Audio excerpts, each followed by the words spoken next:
अनेक स्टूडेंट मु प्रश्न पाउछि जे सर मु बीएड एडमिशन करने आंध्र रे पैसा पे कर दी थी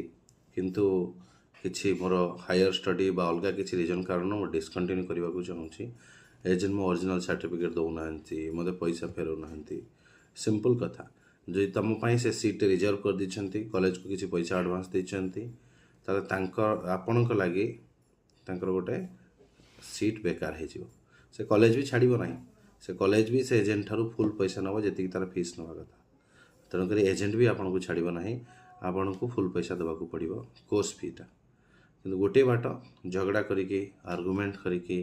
केस पुलिस केस को जाकि फायदा ना म्यूचुअली गोटे कथबार्ता करके बुझा चेष्टा करूँ जदि भल एजेंट होता